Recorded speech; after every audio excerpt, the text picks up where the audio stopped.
இன்னைக்கு நாம என்ன பார்க்க போறோம்னா, ஒரு விவசாயத்துக்கும் இன்னொரு விவசாயத்துக்கு இடையில மண்ணை ஆற போடுறதுன்னு சொல்லுவாங்க. அதை பத்தி நம்ம பார்க்கலாங்க.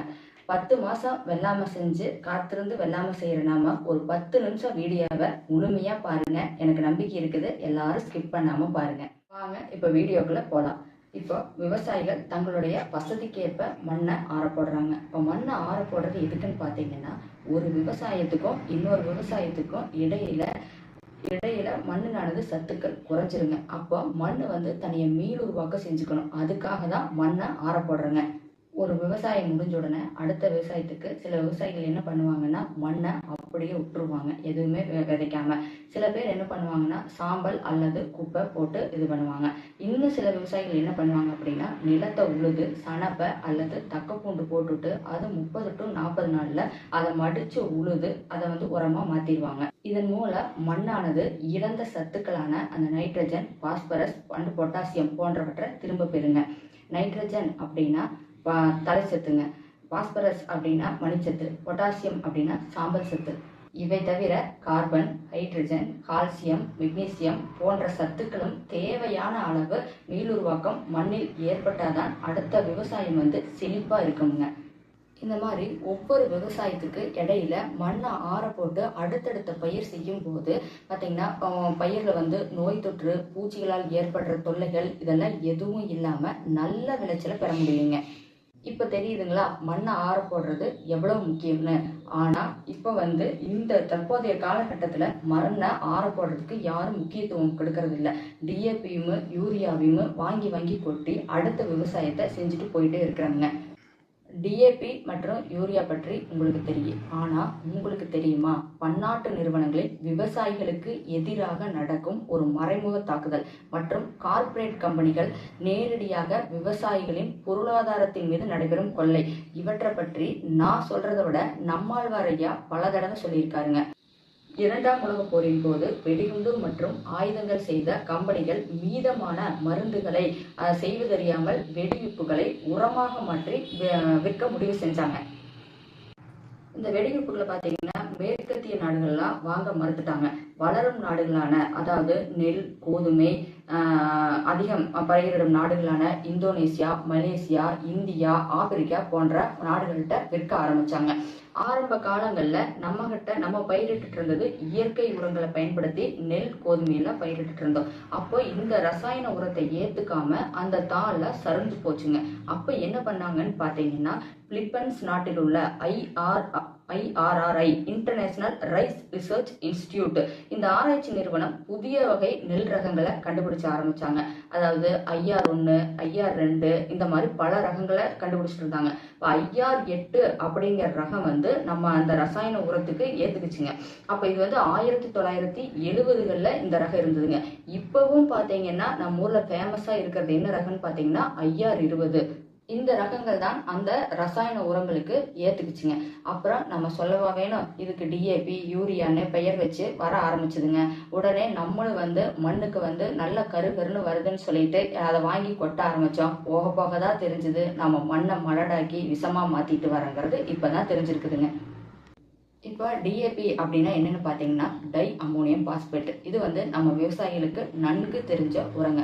தலைசத்து, மணிசத்து மண்ணுல நல்லா கிடைக்கிறதுக்காக நம்ம இதை மூட்டையா வாங்கி கொட்டுறோங்க. டிஏபியும் யூரியாவையும் மண்ணில் மூட்டையா கொட்டி அதன் மூலம் விளைந்த உணவுகளை சாப்பிட்றதுனால கால்நடைகள் ரத்தத்தில் யூரியாவின் அளவு அதிகரிச்சுங்க. இதனால பல்வேறு வியாதிகள் வருதுங்க. இன்னும் சொல்ல போனா, அதாவது பிறக்கிற குழந்தை குடிக்கிற தாய்ப்பால் கூட அந்த யூரியாவின் அளவு அதிகமாகி குழந்தைகளுக்கும் வியாதி, நிறைய வியாதி வந்துட்டு இருக்குங்க. என்னங்க பயமுறுத்துறன்னு பாக்குறீங்களா? இதுதாங்க உண்மை. மற்றும் கொடுமையான சூழ்நிலையை மாற்றுவதற்கு தான் நம்ம மை லைஃப் ஸ்டைல் நிறுவனம் இந்தியா குரோ விவசாய பிரிவின் மூலம் பண்டைய விருக்ஷா ஆயுர்வேதத்தையும் நவீன முறையில் நானோ டெக்னாலஜியும் பயன்படுத்தி டாக்டர் மோகன் பெல்காம் வார் அவர்களின் தலைமையில் பல விஞ்ஞானிகளின் கடின உழைப்பின் மூலம் தயாரிக்கப்பட்ட ஒரு அற்புதமான தனித்துவம் மிக்க தயாரிப்பு தாங்க ஓலிவ் சூப்பர் 16. ஓலிவ் அப்படின்னா என்னன்னு பார்த்தீங்கன்னா, ஆர்கானிக் லிக்யூட் இன்ஃபுட் ஃபார்முலா.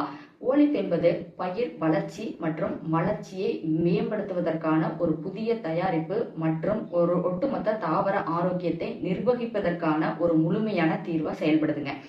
ஓலிஃபின் அடிப்படை கொள்கையானது இயற்கையான பொருட்களை பயன்படுத்துவதன் மூலம் பயிர்களின் சமநிலையை உடலியல் செயல்பாடுகளை அடைவதை சுற்றிய அமைந்துள்ளதுங்க. ஓலிஃபானது வேர் மற்றும் தளிர் வளர்ச்சி இரண்டையும் மேம்படுத்த உதவுதுங்க. அதே சமயம் மண்ணின் நீர்பிடிப்பு திறன் மற்றும் காற்றோட்டத்தையும் அதிகரிக்குதுங்க. அத்தியாவசிய தாவர சத்துக்கள் கிடைப்பதை அதிகரிப்பதன் மூலம் ஓலிவ் பூக்கள் மற்றும் பழங்களின் வளர்ச்சியை ஊக்குவிக்குதுங்க. மேலும் உற்பத்தியின் தரம் மற்றும் நோய் எதிர்ப்பு சக்தியை மேம்படுத்துங்குதுங்க. நோய் தொற்றுல ஆரம்ப கட்டங்கள்லயே இதை தெளிப்பதன் மூலம் தொடர்ந்து இதை செய்வதனால 2 வார இடைவெளியில மீண்டும் இதை தெளிப்பதனால நல்ல பயிர் வளர்ச்சி கிடைக்குங்க. ஓலிஃபோட நன்மைகள் என்னென்ன அப்படின்னு பார்த்தீங்கன்னா, தாவர வளர்ச்சி மற்றும் கிளைகளை மேம்படுத்துதுங்க. பூக்கும் மற்றும் காய்கள் வளர்ப்பதை ஊக்குவிக்குதுங்க.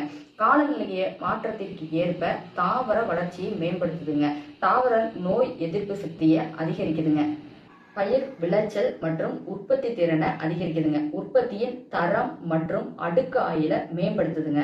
ரைசோபெரிக் செயல்பாட்டினை தூண்டுதுங்க. நன்மை பயக்கும் மண்ணில் இருக்கிற நுண்ணுயிர்களை அதிகமா ஊக்குவிச்சு கொடுக்குதுங்க. மண்ணின் போரோசிட்டிக் மற்றும் நீர் தேக்கு திறனை மேம்படுத்துதுங்க.